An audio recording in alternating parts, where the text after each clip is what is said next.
कहा जाता है पहली नजर का इश्क और पहला प्यार कभी भुलाए नहीं भूलता। जिस तरह से स्वर कोकिला लता मंगेशकर जी की आवाज हमें दीवाना बना देती है, उसी तरह वो भी किसी की दीवानी थी। कम ही लोग जानते हैं कि उन्हें भी किसी से इश्क था, जिनके कारण ही लता जी ताउम्र कुंवारी रहीं।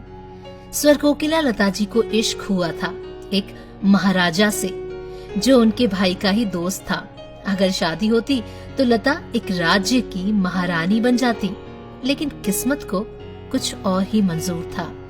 ये रात ये खामोशी ये ख्वाब से नजारे ये ख्वाब से नजारे जुगनू है या ज़मीं पर उतरे हुए हैं तारे बेख्वाब मेरी आँखें मदहोश है ज़माना मदहोश है ज़माना मौसम है आशिकाना।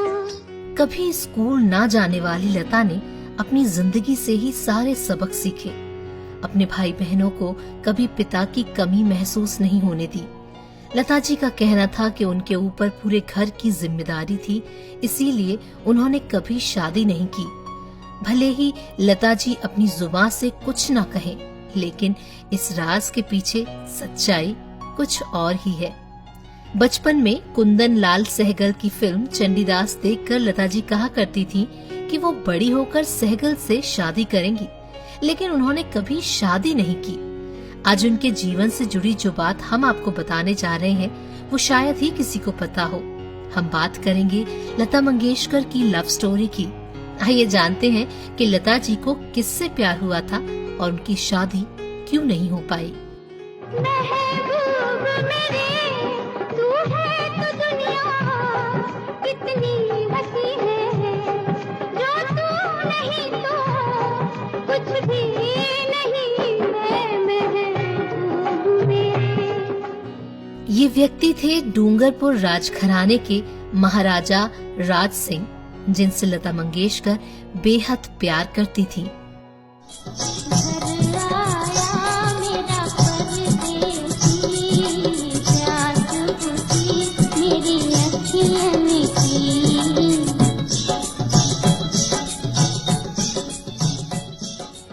लता के भाई हृदयनाथ मंगेशकर और राज सिंह एक दूसरे के अच्छे दोस्त थे। वो एक साथ क्रिकेट खेला करते थे। उनकी मुलाकात उस समय हुई जब राज लॉ करने के लिए मुंबई आए। इस दौरान वो अक्सर लता के भाई के साथ उनके घर पर जाया करते थे। ये सिलसिला बढ़ता गया और देखते ही देखते राज और लता की भी दोस्ती हो गई। धीरे धीरे दोस्ती प्यार में बदल गई। तब तक लता का नाम भी चर्चित हस्तियों में गिना जाने लगा था, इसलिए मीडिया में भी लता और राज के रिश्ते को लेकर बातें उड़ने लगी।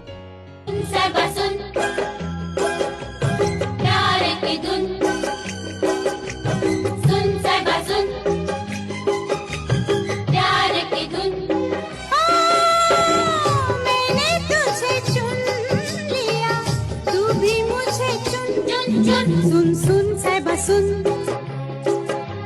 प्यार की धुन। राज क्रिकेट के शौकीन थे। इसके चलते वो कई सालों तक बीसीसीआई से जुड़े रहे और लता जी का क्रिकेट के प्रति लगाव तो हम सब जानते ही हैं। राज और लता को मिलाने में भी क्रिकेट का बड़ा योगदान रहा था। एक बार क्रिकेट खेलने के बाद राज को लता के घर चाय पर बुलाया गया। यहीं पहली बार राज सिंह ने लता को देखा और उनकी दोस्ती हो गई। राज लता को प्यार से मिट्ठू पुकारते थे। उनकी जेब में हमेशा एक टेप रिकॉर्डर रहता था, जिसमें लता के चुनिंदा गाने होते थे। मौका मिलते ही राज लता के गाने सुनने लगते थे।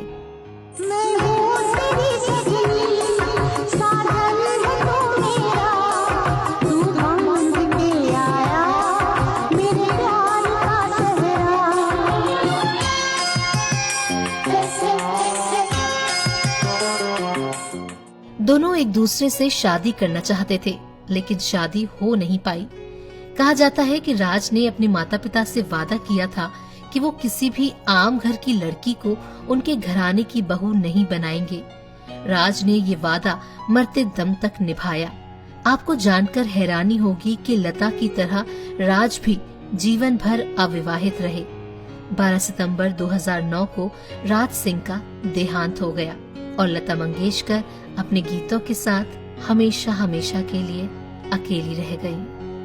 दो पल की थी ये दिलों की दास्तान, और फिर चल दिए तुम कहाँ हम कहाँ।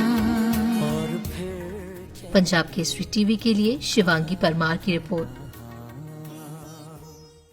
हमसे जुड़े रहने के लिए हमारे YouTube चैनल को सब्सक्राइब करें और नई वीडियो की नोटिफिकेशन के लिए बेल आइकॉन को दबाएं। अगर आप ये वीडियो Facebook पर देख रहे हैं तो लाइक जरूर करें और ज्यादा से ज्यादा शेयर करें। धन्यवाद।